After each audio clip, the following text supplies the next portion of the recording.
a vida no mundo é uma vida agitada, uma vida confusa, uma vida corrida. E aí a gente parar e perguntar, é possível uma vida de harmonia nesse mundo como ele é? Nesse mundo conflituado, nesse mundo corrido, apressado? Essa é a pergunta que está na base dessa reflexão. E que é uma pergunta que eu acho que cada um deveria fazer para si mesmo. Eu vou apenas lançar como uma sementinha para ver se ela germina na cabeça de todos nós, inclusive na minha, né? Que é, exatamente, é possível uma vida harmônica nesse mundo que nós vivemos? Harmonia no sentido total, no sentido da nossa vida familiar, da nossa vida profissional, da nossa vida social, conjugal. E, na verdade, para que nós possamos desenvolver esse tema, nós precisamos perguntar qual é a origem dos conflitos. Por que nós vivemos em conflito? Por que a vida humana é conflito? E para poder compreender isso, nós precisamos fazer um mergulho interior, compreender como opera, como funciona a nossa própria consciência, para então averiguar se é possível ou não uma vida sem conflitos, uma vida harmônica. Reparem que vocês estão ouvindo um advogado. E um advogado, ele vive de conflitos. A profissão do advogado é atuar em conflitos. Então, a questão é muito mais complexa e muito mais desafiante, exatamente porque nós precisamos compreender isso com bastante profundidade, a fim de que esse nosso encontro não seja uma mera troca de palavras, né, uma divagação sem sentido. Muito bem. Por que é que o ser humano vive em conflito? Existe conflito do homem com ele mesmo, existe conflito do homem com a esposa, com o marido, com o filho, com o parente, existe conflito nas relações de trabalho, nas relações de vizinhança, no trânsito, né? Essa semana eu peguei o jornal, tinha lá uma notícia de um tiroteio entre policiais. Fiquei assim, mas como? Policiais brigando. Aí fui ver a notícia, um policial que não estava no exercício da função, bateu num outro veículo de um casal de policiais que também não estava no exercício da função, só que ele pegou e seguiu, ao invés de parar, ele continuou em fuga. Então o outro veículo dos outros policiais, também fora do exercício da função, seguiu e fechou. Enfim, eles trocaram tiroteios porque estavam todos armados. Um morreu e 2 foram para o hospital. Isso é para mostrar para vocês como uma pequena coisa, como uma mera batida de trânsito, pode virar um assassinato, um crime, né, uma violência desmedida. Assim é a vida humana. Então, nós precisamos olhar para dentro de nós mesmos e verificar primeiro, por que é que nós temos conflito conosco e com os outros? Quando nós temos conflito conosco mesmos, e Krishnamurti, um filósofo indiano a quem eu gosto muito de recorrer, ele sempre diz que todo conflito é perda de energia. Eu me lembro, quando eu era pequeno, que é muito comum entre irmãos brigarem, competirem entre si, seja pelos brinquedos, seja pelo afeto dos pais, seja por qual canal vai ficar a televisão. Eu me lembro que meu pai dizia, que a mãe dele dizia quando ele era pequeno, que quando um não quer, dois não brigam. Então, na verdade, os conflitos ocorrem primeiro interiormente, quando nós queremos mais de uma coisa, sendo que uma coisa é incompatível com outra. Então, por exemplo, eu quero ser casado, mas ao mesmo tempo eu quero levar uma vida de solteiro, por exemplo. Então isso surge um conflito, porque eu quero duas coisas que às vezes são inconciliáveis. Muitas vezes eu quero viajar para São Luís, no Maranhão, mas também quero ir para Gramado e Canela, no Rio Grande do Sul. E exatamente porque não é possível, ao mesmo tempo, ir para o norte e para o sul, eu fico em conflito. Então nós vamos ver que por trás de todo conflito existe um desejo. E quando o conflito é conosco mesmo, na verdade nós estamos desejando mais de uma coisa, sendo que uma coisa às vezes é incompatível com outra, porque a gente não pode ir para o sul e para o norte ao mesmo tempo. Então é fundamental para que nós aprendamos sobre os conflitos, para que nós venhamos a descobrir as suas raízes, porque eles surgem dentro do ser humano, eles surgem na consciência humana.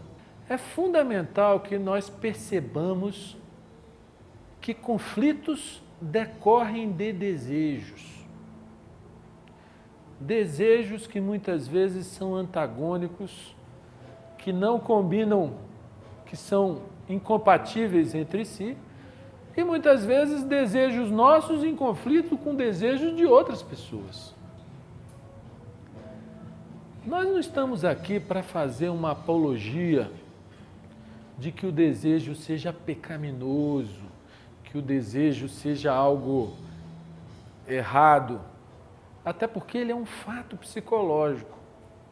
Ele ocorre todo o tempo nas nossas vidas, desde em pequenas coisas, como em grandes coisas na nossa vida, o desejo é algo presente. Então, mais importante do que fazer como algumas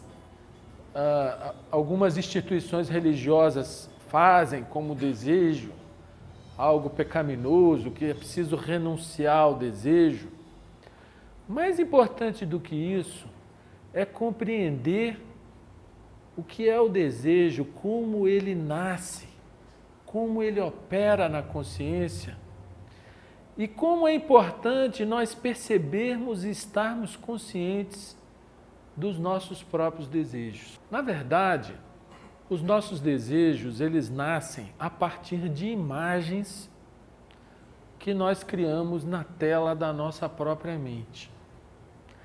A nossa mente é uma máquina fantástica de produção de imagens. O tempo todo nós produzimos imagens na nossa mente. E aquelas imagens que nos parecem agradáveis, elas se tornam desejo. Nós passamos a querer que a realidade corresponda àquelas imagens que nós próprios projetamos na nossa tela mental. E aquelas outras imagens que nos parecem desagradáveis, elas também se transformam em desejo, mas em desejo no sentido inverso. Desejo de que a realidade não corresponda àquilo que nós imaginamos e no jogo de imagem que fizemos dentro da nossa própria cabeça, vimos como algo desconfortável ou como algo desagradável ou algo que não nos pareça prazeroso. Então, em razão das próprias imagens que nós projetamos dentro da nossa cabeça, nós vamos aferindo as situações que a vida vai apresentando e vamos agindo de acordo com essas imagens. Até mesmo a nossa chamada religiosidade, às vezes ela existe, eu falo religiosidade aqui entre aspas, ela existe em função dessas imagens. Então, eu na minha igreja, eu crio uma imagem do que seja Deus, ou uma ideia do que seja Deus. Mas uma outra pessoa, em outra instituição, ela vai ter outras ideias e, em função de outras ideias, vai estabelecer outras crenças.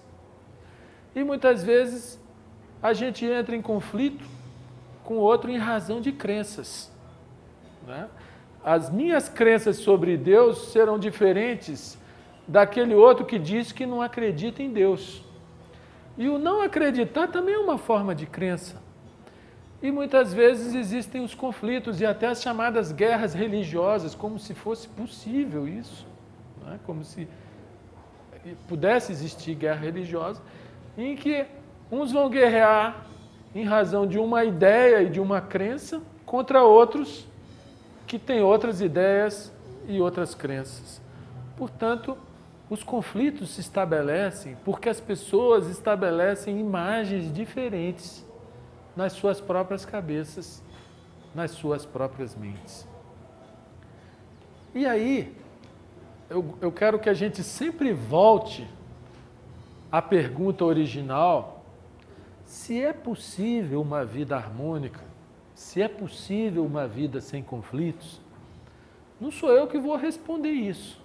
Eu acho que é cada um, na sua própria vida, nas suas próprias relações, é que se ficar com essa pergunta, vai poder desenvolver esse tema no sentido real que produza uma transformação nas nossas próprias vidas.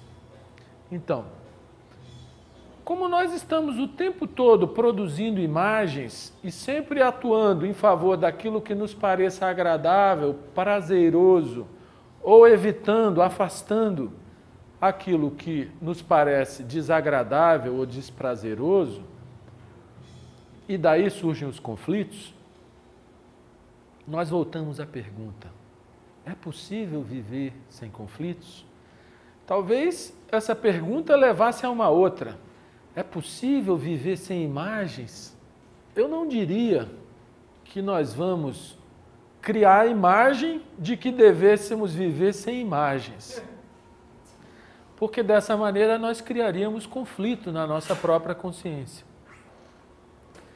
Mas o importante não é aqui a gente estabelecer uma nova crença, uma nova teoria. É perceber a nossa própria mente operando, criando imagens, e dessas próprias imagens é que surgem as ilusões ou as desilusões. Muito bem. Se nós criamos essas imagens e ficamos vendo se a situação imaginada ela é agradável ou desagradável, vem uma pergunta: a quem será agradável ou desagradável a imagem? E aí, nós vamos entrar no exame de uma estrutura psicológica, que nós aqui vamos dar o nome de eu, ou de ego psicológico, que é algo que está profundamente enraizado nas nossas consciências e que dita o nosso comportamento em relação a esse jogo de imagens que ocorre permanentemente na nossa atividade mental. Quem é o eu? O eu é uma imagem que nós temos de nós mesmos, associada a um nome que a gente recebeu na infância, associada a uma imagem de uma figura física que a gente vê no espelho, associada a uma profissão, a uma série de conceitos, eu sou um advogado, eu sou um professor, eu sou isso, eu sou aquilo, em função desse conjunto de imagens a respeito de nós mesmos, nós criamos uma identificação e a partir desse centro de consciência identificado com essa imagem, nós regulamos as outras imagens, do que é agradável ao eu ou do que é desagradável a esse centro de consciência. E muitas vezes, esse chamado eu, ou ego psicológico, se revela arrogante, prepotente, achando que sabe alguma coisa. E por mais informações que ele possa ter acumulado na memória, a verdade é que nós nada sabemos. Nós somos profundamente ignorantes sobre os problemas existenciais da vida, sobre o que nós estamos fazendo nesse planeta, nessa passagem entre o nascimento e a morte. Nós podemos ter teorias, podemos ter crenças, podemos ter ideias, mas essas crenças, teorias e ideias, elas não são a verdade. A verdade é uma coisa muito vasta, muito ampla, e nós, para bebermos um pouquinho dela, nós precisamos aplicar toda a nossa energia, toda a nossa inteligência, toda a nossa vontade de descobrir. E para descobrir, a mente precisa se esvaziar das imagens, dos conceitos, das crenças, para que ela então seja livre para investigar. Então, esse nosso centro de consciência, que muitas vezes se revela sob a forma de arrogância e de prepotência e de achar que sabe, muitas vezes ele se coloca numa posição de passar por cima dos outros como se nós fôssemos um trator, né? E essa arrogância de nós acharmos que sabemos faz muitas vezes que a gente julgue os outros. Fulano devia ser assim, ciclano está errado em agir daquela maneira. Mal sabemos nós que forças estão impelindo, forças que eu digo externas e internas, na estrutura psicológica de fulano, a agir de uma determinada maneira. Mas nós julgamos, nós concluímos e nós achamos que sabemos. Então, se nós queremos aprender sobre a harmonia da vida, a harmonia da natureza, e se é possível a harmonia nas nossas próprias vidas, a gente tem que partir do ponto de que nós não sabemos nada, de que nós precisamos esvaziar a nossa cabeça de todos os conceitos de certo e de errado, do que deva ser e do que não deva ser, para nos colocarmos numa posição extremamente sensível de quem observa de uma maneira aguda, de uma maneira intensa, sem conclusões prévias. Muito bem, na nossa própria consciência, existe conflito, porque existe desejo que decorre de imagens que nós próprios geramos e decorre da nossa arrogância e da nossa prepotência que se revela nas relações, sejam elas familiares, sejam elas profissionais, políticas, econômicas, comerciais, etc, etc. E aí a gente já vai ver de início que para existir harmonia, para existir uma vida sem conflitos, é preciso existir uma profunda humildade. E essa humildade, ela decorre da percepção de que nós não somos nada, de que nós não sabemos nada. Nós precisamos nos esvaziar completamente de todos os conceitos e imagens que nós temos de nós mesmos, para nos colocarmos no estado de quem está querendo aprender, de quem está querendo compreender. E só numa posição de humildade é que nós podemos, talvez, perceber uma coisa nova, talvez descobrir uma outra realidade diferente dessa que nós vimos carregando através das nossas crenças, dos nossos conceitos, das nossas ideias de certo e de errado. Mas essa humildade, ela não pode ser produzida pelo desejo de ser humilde. Vou ser humilde. Isso é uma arrogância do ego, né? Essa humildade, ela é subproduto da percepção da ilusão que é o ego. Quando nós percebemos que o ego é apenas um feixe temporário de imagens mentais associadas a nós mesmos, ao nosso nome, ao que nós achamos que é certo e que é errado, e que esse feixe de imagens não é uma coisa real, é apenas produto do nosso pensamento, a percepção disso implica, pelo menos no instante que nós percebamos, que nós estejamos livres disso naquele dado instante. E nesse instante surge uma posição de humildade que é exatamente aquela de quem quer aprender. Muito bem, se nós formos olhar o universo, a natureza, a vida, nós vamos ver que o universo e a natureza, eles estão sempre em harmonia. Só o ser humano é que vive essa vida louca, conflituada, desesperada, sofrida. Aí vocês poderão dizer, não, mas espera aí, se nós observarmos a natureza, nós vamos ver que a lei da selva é que prevalece. Então o animal mais forte, ele vai devorar o mais fraco. A árvore que crescer mais, ela vai fazer sombra para aquela outra que crescer menos. Então, na natureza existiria uma luta pela sobrevivência e não seria então essa harmonia que está sendo colocada.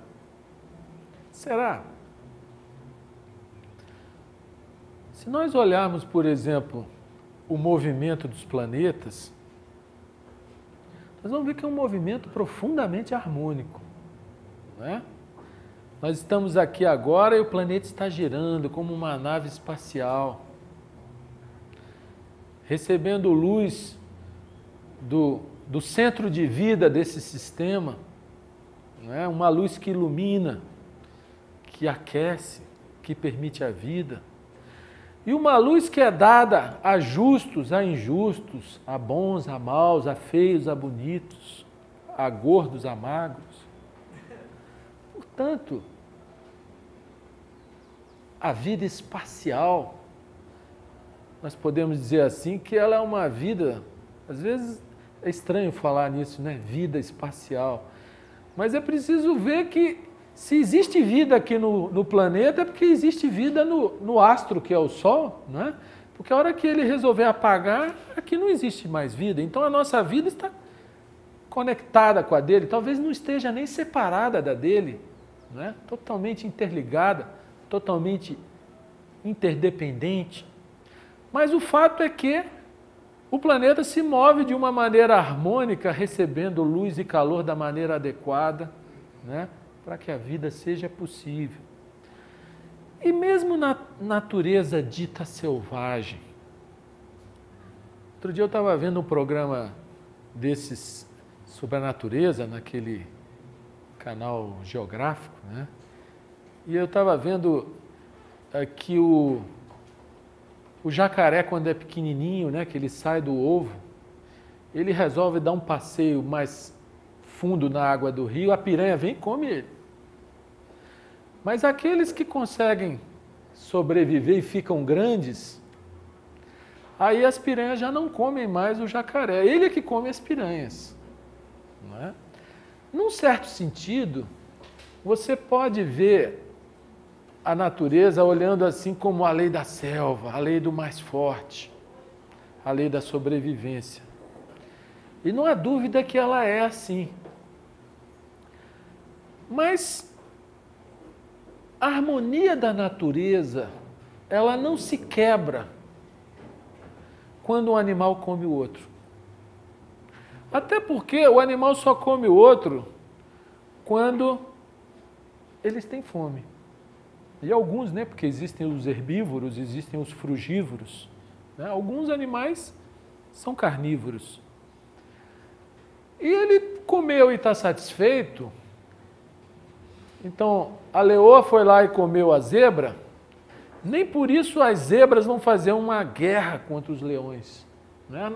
Feito aquilo, a natureza restabelece a sua harmonia, a harmonia não é quebrada.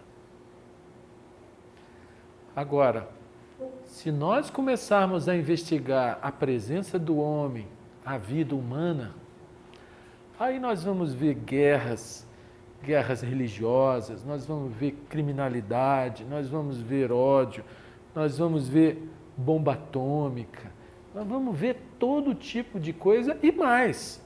Vamos ver briga na nossa casa, na nossa relação com a esposa, né?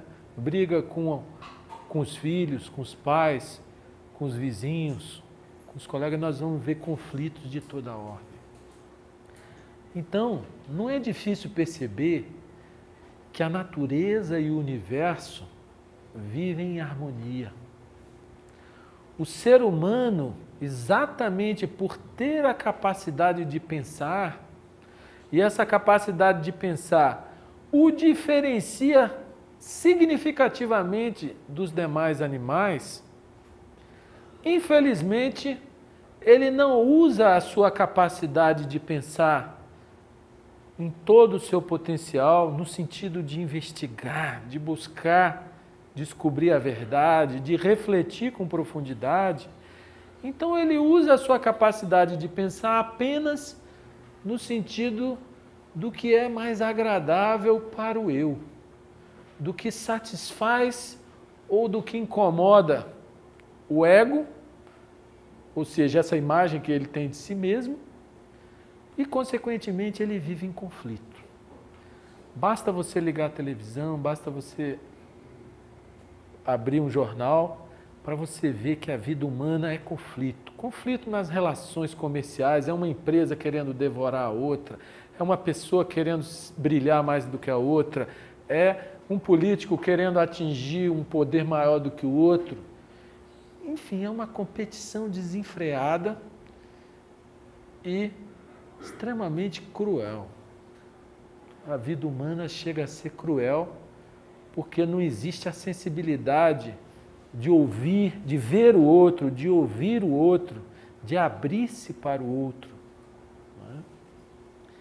Então é fundamental que, se nós queremos realmente descobrir se é possível viver em harmonia, talvez essa seja, ou talvez esse seja um dos grandes propósitos da vida humana, redescobrir a harmonia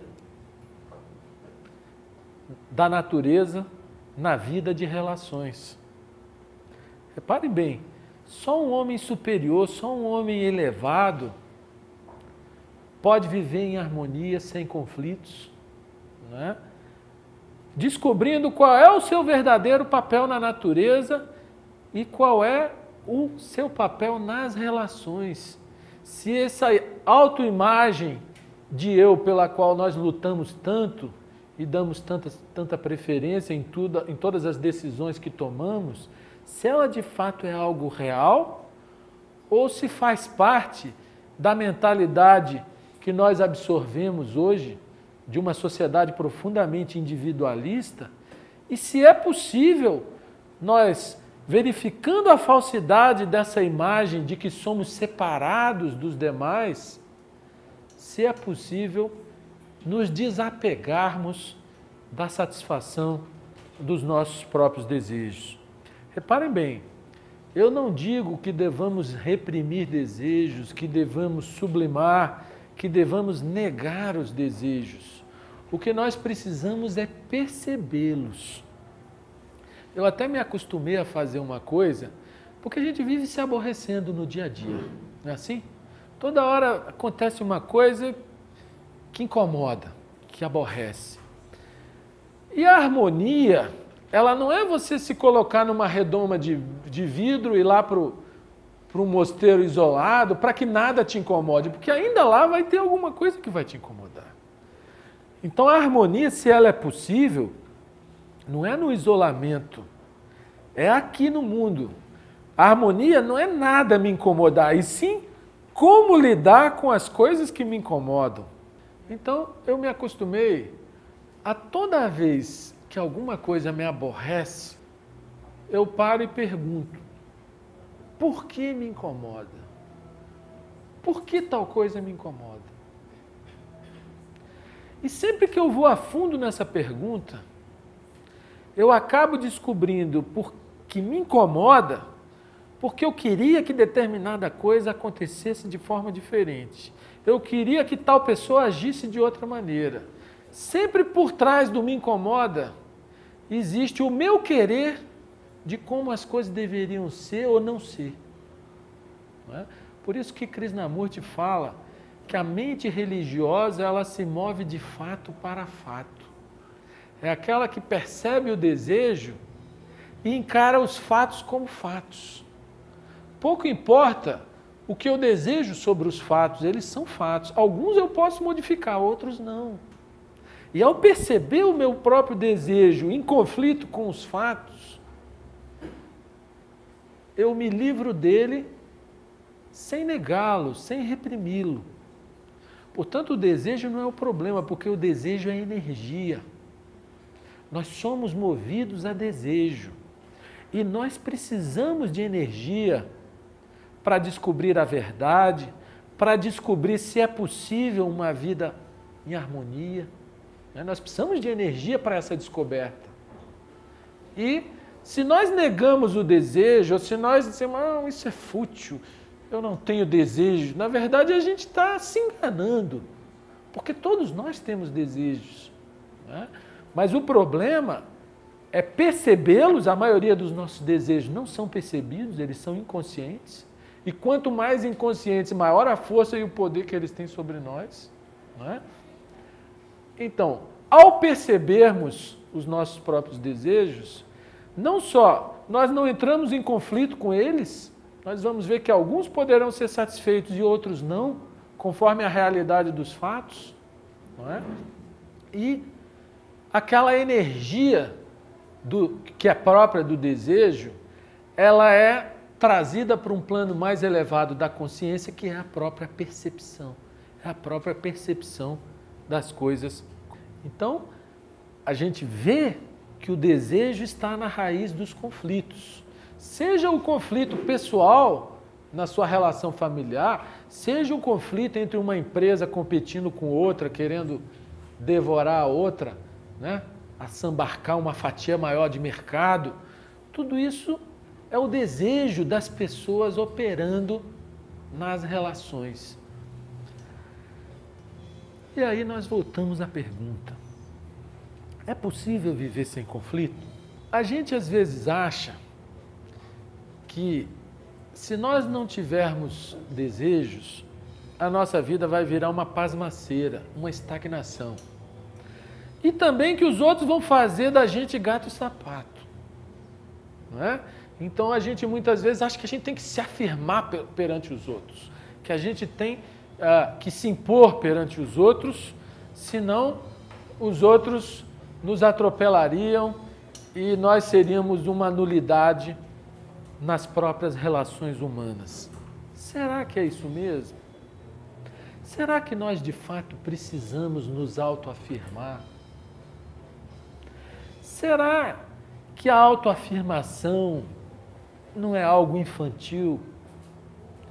E será que se nós percebendo todo o contexto que está envolvido numa relação, num certo conflito, que em geral é o meu desejo contra o desejo de outra pessoa, será que percebendo isso, nós não descobrimos uma maneira mais inteligente de nos relacionarmos com aquela mesma pessoa, sem ter que necessariamente fazer o que ela quer, mas sem ter que impor o que nós queremos?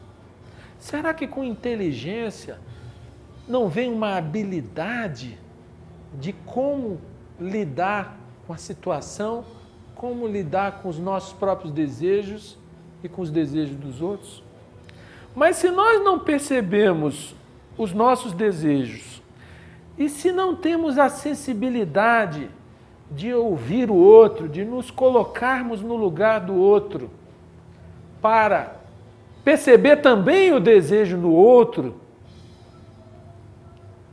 nós vamos ficar apenas nos confrontando, porque não percebemos o desejo operando em nós, nem percebemos no outro, e o conflito é inevitável, as pessoas vão ficar se autoafirmando, uma mais arrogante do que a outra, etc, etc. Então, para que opere a inteligência em nós, nós precisamos estar completamente desarmados e completamente, vamos dizer assim, esvaziados na nossa consciência do que é certo, do que é errado, do que tem que ser ou do que não tem que ser. A gente pode até ter uma ideia do que deve ser, mas a maneira de chegar ao que deve ser,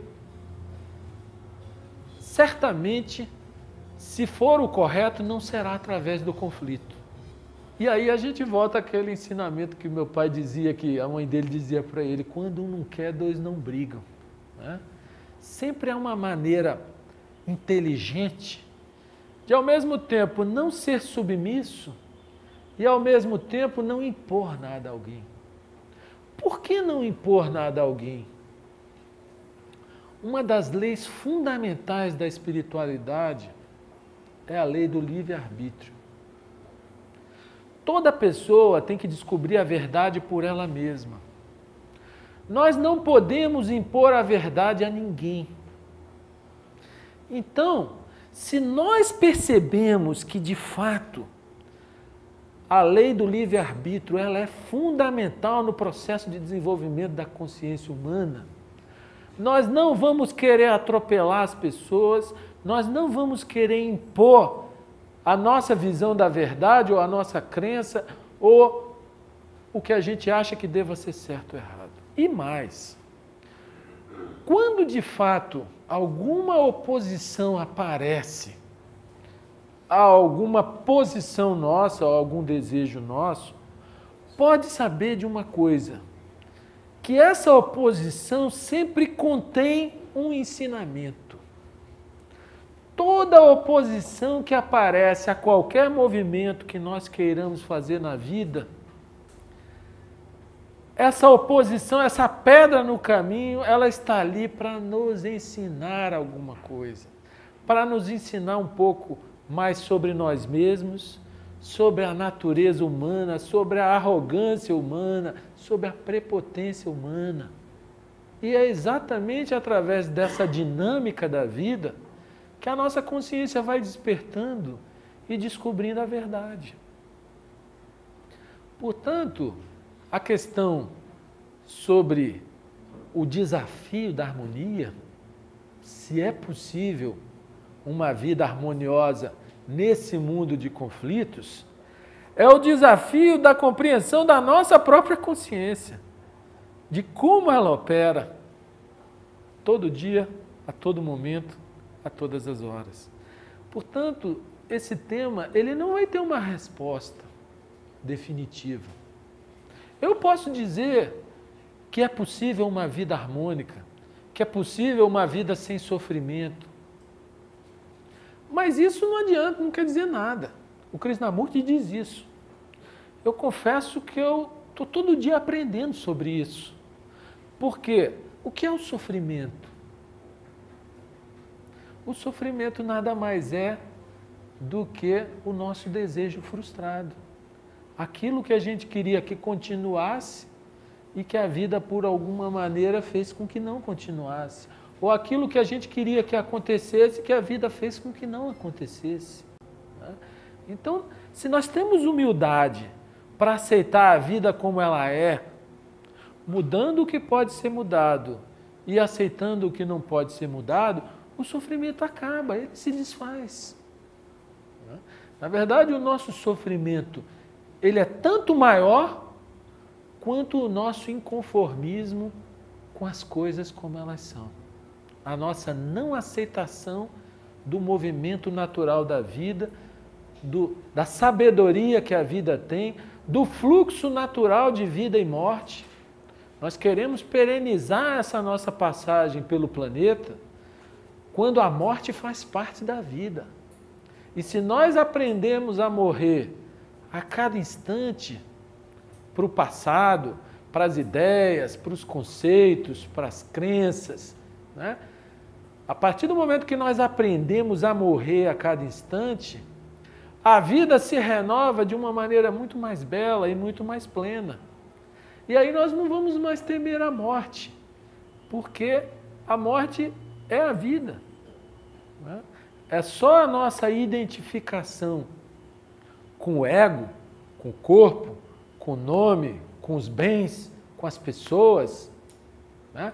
O nosso próprio filminho particular que passa na tela da mente, de profunda identificação, é que faz com que a gente sofre. Aí, em algum momento, nessa tela particular muda, porque alguém morreu, vamos supor, minha mulher me abandonou, ela está fora do meu filminho particular. Aí eu sofro, porque eu queria que aquela história continuasse daquela maneira. Mas, de repente, se eu aceito aquela morte ou aquele abandono de uma maneira humilde, sem a arrogância e a prepotência do eu, de repente aquela morte vai me trazer um novo ensinamento, uma nova realidade, vai descortinar um novo horizonte. Né? Então, morte é vida, morte é renovação. Mas nós, como não percebemos a vida, também não compreendemos a morte. E com isso, nós sofremos. Eu não tenho a pretensão de esgotar o tema da harmonia nas nossas vidas. Apenas eu gostaria de dizer que o universo vive em harmonia porque há uma lei ou uma energia que permeia todas as coisas, que talvez mantenha os átomos agregados da maneira que eles devem ficar agregados. E essa energia nós vamos chamar aqui de amor. E só a harmonia, de fato, se existir amor. Mas nós não sabemos o que é o amor. Porque nós vemos o amor na perspectiva do eu. O amor que nós conhecemos é o meu amor, é a minha esposa, o meu marido, os meus filhos, não importa o resto. O mundo pode estar caindo. Se o meu estiver preservado, está tudo bem. Essa é a nossa noção de amor. Isso não é amor. De fato, não é amor. Porque onde há sentimento de separatividade, onde há segregação, onde há divisão, não há amor. Então, se o meu filho é mais importante do que o filho do meu vizinho, e numa eventual briga de menino eu vou ter que tomar o partido do meu filho porque ele é meu, isso aí não tem nada a ver com amor. Eu não quero dizer que a gente tenha que tomar o partido do filho do vizinho também. Mas perceber que todos nós vivemos sobre a mesma lei e que nós temos responsabilidade em relação aos nossos familiares, e é natural que em relação àqueles com os quais nós convivemos com maior intensidade, se estabeleçam vínculos mais profundos, como é natural também que a nossa capacidade de ter afeição, de ter afeto, ela desabroche mais facilmente com algumas pessoas do que com outras. Mas ainda assim, a verdadeira afeição é aquela que não distingue, é aquela que não escolhe, é aquela que não separa. Esse eu gosto, aquele eu não gosto. Né? E aí nós vamos descobrir que os seres iluminados, como Jesus Cristo, como Buda, como tantos outros que existiram na história da humanidade, eles eram pessoas que amavam incondicionalmente. Eram pessoas para os quais não havia separação entre eles e os demais. Enfim, eram pessoas que floresceram em toda a potencialidade na sua capacidade de amar. E se nós queremos falar de harmonia, harmonia na vida, harmonia nas relações, em uma vida sem conflitos, nós precisamos de fato descobrir o que é amor. E essa descoberta não é uma descoberta intelectual, que eu possa dizer eu sei o que é amor. Não é isso. Porque o aprendizado, ele é algo vivo, ele é algo dinâmico, ele não é um aprendizado acumulativo.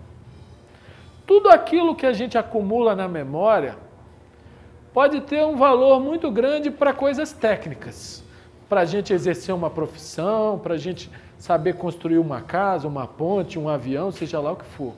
Então, o conhecimento enquanto acumulação de informação, ele tem um valor extraordinário para a vida material, para a tecnologia e para tudo mais.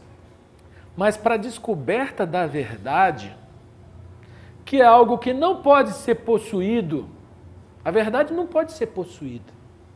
Ela pode ser descoberta a cada instante. E redescoberta ou não, no novo instante. Mas ela não pode ser possuída, porque ela não é uma ideia, ela não é um jogo de palavras. Então, para nós descobrirmos o que é o amor, é preciso um trabalho intenso de autoobservação e de observação em geral da vida, das pessoas, das relações. Uma observação permanente. Por quê? Porque a toda hora, nesse jogo de imagens que nós fazemos através do nosso próprio processo mental, nós estamos nos identificando com o eu e as nossas pretensões se colocam muitas vezes em conflito com as pretensões dos outros, não é? E onde o eu está, onde essa ideia de separação, onde essa ideia de que eu sou melhor do que os outros está presente, o amor não está. O amor só floresce na consciência quando nós percebemos a grande ilusão que é esse jogo de imagens que nós fazemos o tempo todo e que nós brigamos com os outros por conta dessas imagens mentais que nós geramos todo o tempo, a toda hora. Enquanto nós estamos identificados com ela e lutando por elas e até nos matando por elas, o amor não tem espaço para florescer na nossa consciência. Só no momento em que nós morremos para esse feixe de conceitos, imagens e tal, a gente abre um espacinho, aí vem aquela energia tranquila, aquela energia gostosa, harmônica, pacificadora, que transforma as nossas vidas e nos faz viver em harmonia com as outras pessoas. Às vezes satisfazendo os nossos desejos, às vezes não. Às vezes satisfazendo os desejos das outras pessoas.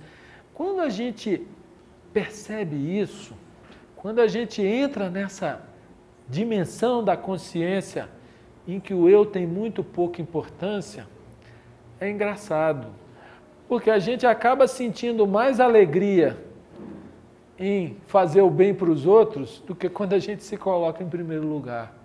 É uma alegria de uma outra qualidade, ela é uma alegria diferente. Né? Quando a gente satisfaz os nossos desejos, os nossos objetivos e tal, a gente sente uma certa satisfação. Né?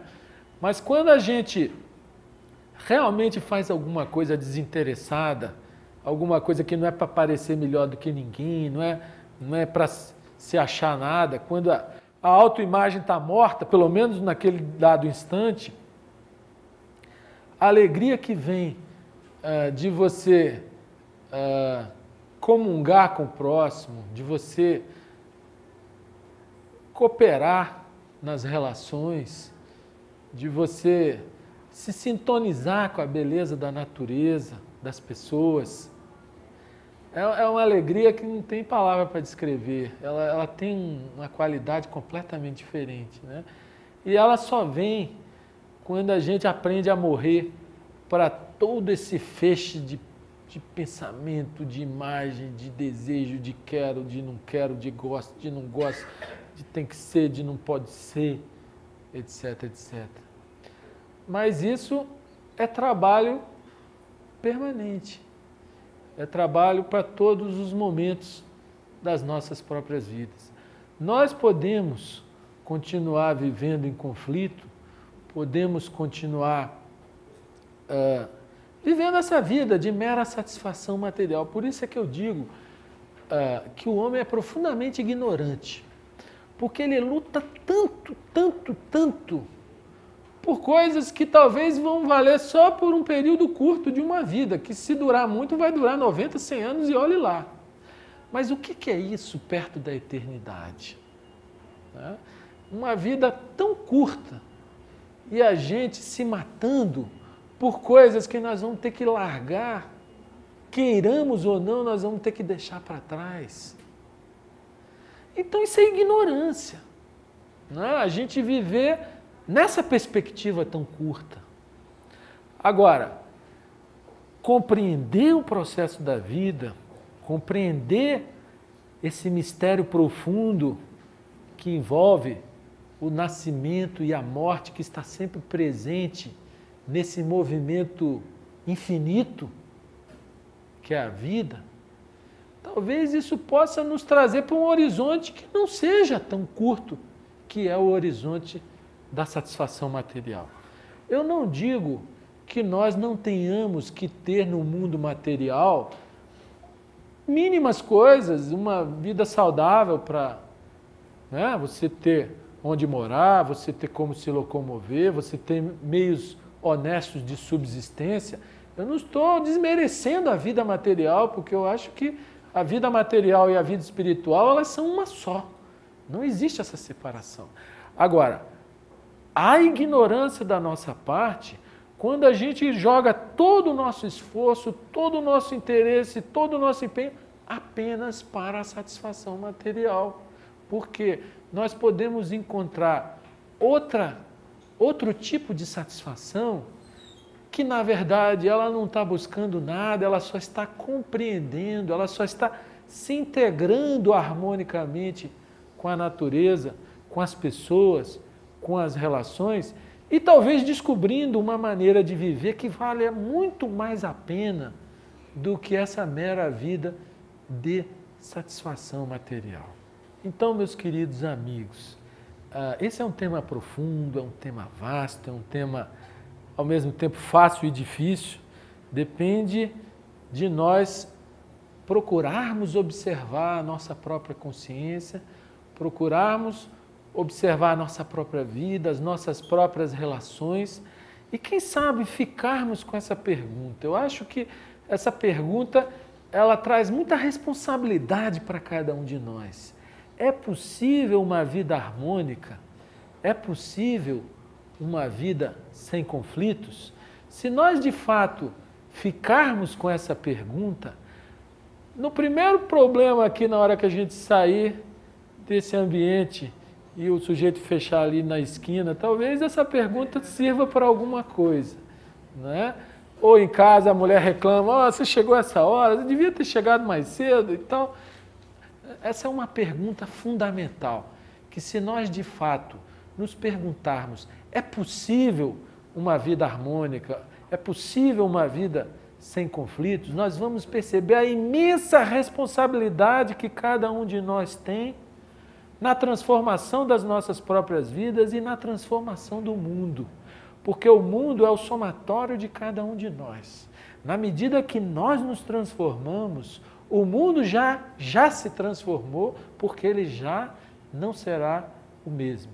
Então, sem pretensão alguma de querer esgotar esse tema, eu convido vocês a se aprofundarem nisso, a ficarem com a pergunta, a refletirem e a observarem muito, sem a ideia do que deveria ser. Observar a vida, observar as relações, observar as pessoas, a natureza humana. Quem sabe nesse estado de nulidade, nesse estado de humildade, floresça na consciência essa flor maravilhosa que é o amor, que faz com que a vida seja completamente diferente. Eu convido a vocês todos a mergulharem nisso aí, sabendo que existe um potencial infinito dentro de cada um, uma capacidade infinita de amar, de fato fazer dessa vida uma vida completamente diferente. Mas o desafio é de cada um de nós.